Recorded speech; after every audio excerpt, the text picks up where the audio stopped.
Hi friends मु रश्मि आपण मान रश्मि ट्यूब रे स्वागत जनाऊँगी। तो फ्रेंड्स आपण मान गुड न्यूज आसी नुआ वर्ष भेटी महंगा भत्तारे 5% अर्थात 5% डीए वृद्धि घोषणा होती। आपणकर फाइनाली गवर्नमेंट ऑफ ओडिशा रु ऑफिस मेमोरेंडम आसी ताकू नहीं डिटेल्स वीडियो रे आलोचना करबा। ता सहित सकाळु बड़ ब्रेकिंग अपडेट रही जो माने ऑनलाइन ट्रांसफर एप्लाय करथिले सेमानक पई गुड न्यूज रही। 10 तारीख दिन ऑर्डर बाहर जाऊँगी आपण मानकर ट्रांसफर ऑर्डर से पई आपणकर directorate of elementary education Odisha तरफ ऑफिशियल नोटिफिकेशन बा आपणकर जो डेडलाइन जारी करा जायछि। जेमिति कि आपणकर वैकेंसी देखैबा पई समय दिया जायछि 2 तारीख जाए। चॉइस लॉकिंग ऑप्शन पाई 6 तारीख समय अच्छी आउ ट्रांसफर ऑर्डर इश्यू हम 10 जनवरी 2026 रे। निश्चित भाव जो माने ऑनलाइन ट्रांसफर करथिबे तांको पई गोटे गुड न्यूज रही। सहित एपटे आसला सांगठनिक वार्ता रामलाल पटेल सारंक ठारू सांगठनिक वार्ता जो प्राथमिक शिक्षक मानकर आगामी कार्यक्रम कौन रही डिटेल्स ए वीडियो रे आलोचना करबा। तेणु आपण मानक अनुरोध वीडियोटी को शेष पर्यंत देखंतु। वीडियोटी देख सारा पर वीडियोटी पसंद आसिले वीडियोटी को हृदय लाइक कर दियंतु। ता सहित आपणकर सांगसाथी मानकु वीडियोटी को व्हाट्सएप एवं फेसबुक माध्यम रे शेयर करने बिल्कुल भी भूलंतु ना। ता सहित एबे सुधा जदि चैनल टी को सब्सक्राइब करना सर्वप्रथम चैनल टी को सब्सक्राइब कर दियंतु एवं ता पाखरे आसुथिबा ऑल नोटिफिकेशन बेल आइकन टी को प्रेस कर दियंतु जा फल कि एभली लेटेस्ट अपडेट सर्वप्रथम आपण माने आम चैनल माध्यम रे पाई परिबे। डेरी न करी चलंतु जो ब्रेकिंग अपडेट रही ताकू जानि नबा।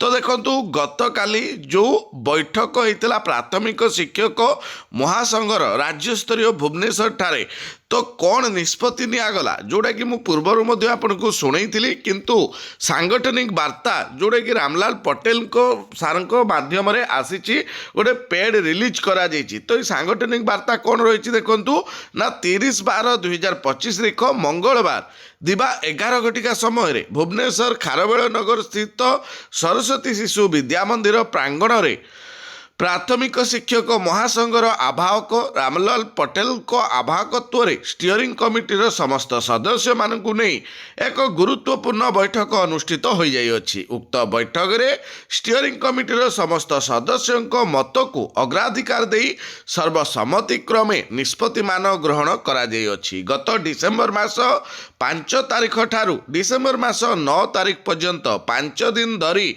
जो महाआंदोलन करा जाइतला परवर्ती समय से विषय रे सरकार जहाँ आभिमुख्य थिला ताहा सभारे आवाहक महोदय उपस्थापन करथिले। विभिन्न समय रे स्टीयरिंग कमिटीर समस्त सदस्य माने सरकारी स्तरीय विभिन्न अधिकारी सहित आलोचना करथिले। सेमाने सेमानकर मत रखिबा सहित आगामी कार्यक्रम संबंधी विवृत्ति प्रदान करथिले। नूतन वर्षर द्वितीय सप्ताह रे मूल 2टी दाबी को प्रथम रही प्राथमिक शिक्षक मानकर मूल पदवी को उन्नीत करी लेवल 9 अनुजाई मूल वेतन को 35,400 टंका करवा। द्वितीय रही 2001 मसीहा ठारू अद्यावधि कार्यरत समस्त प्राथमिक शिक्षक मानकर ठिका कार्यकाल को मूल चाकरी गणना करने सहित नेशनल इंक्रीमेंट प्रदान करने नहीं पुनर्बार आसंता जनवरी 10 तारीख पर्यंत रामलाल सारंक नेतृत्व में फॉलोअप कार्यक्रम को जारी रखापी निष्पत्ति ग्रहण करागला। अर्थात जनवरी 1 रु 10 तारीख जाए आपनकर फॉलोअप कार्यक्रम चलिबो। राज्य स्टीयरिंग कमिटीर समस्त सदस्यों निष्पत्ति अनुजाई समस्त जिलार जिला कर्मकर्ता निष्पत्ति मुताबक प्रत्येक जिलूर 5 जन लेखाएं प्रमुख कर्मकर्ता सहित आसंता जनवरी मास 11 तारीख रे भुवनेश्वर ठारे प्राथमिक शिक्षक महासंघर आवाहक और राज्य स्टीयरिंग कमिटीर समस्त सदस्य मानकु नहीं एक गुरुत्वपूर्ण बैठक करा जिवो।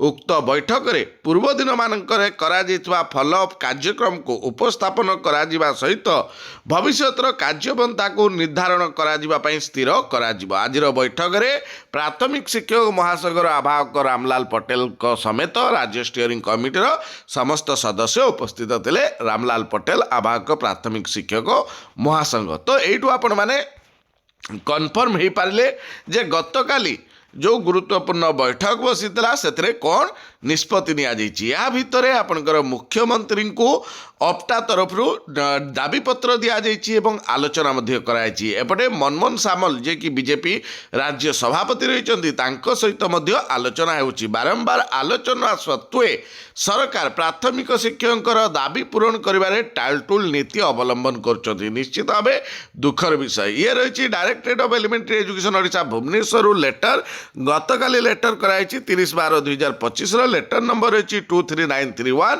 समस्त डीईओ अर्थात डिस्ट्रिक्ट एजुकेशन ऑफिसर मानक करा जाइछि। सब्जेक्ट रही regarding online intra district transfer of elementary teachers. तो या नहीं बहुत जन द्वंद्व पड़ुचंती अर्थात भावुचंती नुआ ऑनलाइन ट्रांसफर बाहर बोली मु आपनको जणाई दउछि। ये आपनकर 2025-26 मसीहार जो ट्रांसफर ऑलरेडी बाहरी थिला मे मासरे आपण जानिथिबे मे मासरे जो ट्रांसफर बाहरी थिला जो माने अप्लाई करथिले सेमानकर एबे सुधा ट्रांसफर कंप्लीट हे नाही सेथिपई डायरेक्टर बारंबार लेटर मध्य करूचंती। Madam sir this is to inform you that you have to complete the entire online intra district elementary teacher transfer process by the 10th of January 2026 अर्थात जो ऑनलाइन इंट्रा डिस्ट्रिक्ट ट्रांसफर थिला ताकू 10 जनवरी 2026 सुधा complete करिबा पई कुआ जाइछि एवं ताकू वर्चुअल मीटिंग रे मध्ये डिस्कशन हेतला 30/12/2025 रे।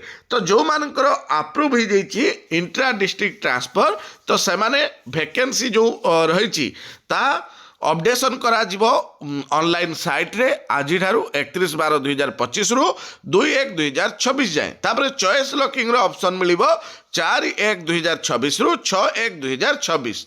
ता सहित गुड न्यूज रही आपनकर ट्रांसफर ऑर्डर मिलवा को जाउची 10 जनवरी 2026 रे। तेणु जो मानकर एप्रूव होईची से माने ऑनलाइन साइट खुली आज ठारू आपण खोली स्कूल चॉइस ऑप्शन देई पारिबे आपण मानक पई गुड न्यूज रही। एपटे आपनकर नवा वर्ष भेटी महंगा भत्तारे वृद्धि करा जाइछि। रिलीज ऑफ डियरनेस अलाउंस जोड़ा कि 5% वृद्धि करा जाइछि जोड़ा कि 252% थिला ताकू 257% करागला ताहा पुनी 1/7/2025 रु एरियर आकार पाइबे स्टेट गवर्नमेंट एम्प्लॉय जो माने आपनकर 6th पे हिसाब से सैलरी पाउचंदी अर्थात 2008 प्री रिवाइज स्केल ऑफ पे जो माने 7th पे सैलरी पाऊ नहांती से government of India ministry of finance department memorandum जो करिछि एनहेंस करिछि डीए जो सेंट्रल गवर्नमेंट एम्प्लॉय जो माने 252 रु 257 पाउचंती 1/7/2025 6th सेंट्रल पे कमिशन अनुजाई। तेणु तांको overall financial resources and physical target अनुजाई 5% डीए वृद्धि करी 252 रु 257% करा जाई अछि। तेणु teaching and non teaching staff of universities जो माने रेगुलर स्केल ऑफ पे ओआरएसपी रूल 2008 अनुजाई पाउचंती से माने आपनकर समस्ते ही महंगा भत्ता पाइबे। सबऑर्डिनेट जुडिशियल ऑफिसर पाइबे। वर्क चार्ज एम्प्लॉय जो माने रहिचंती से माने पाइबे। जॉब कॉन्ट्रैक्ट वर्कर जो कंसल्टेंट एंड सेटलमेंट ऑर्गेनाइजेशन रहिचंती फिक्स पे जो पाउचंती रेगुलर स्केल ऑफ पे से माने पाइबे।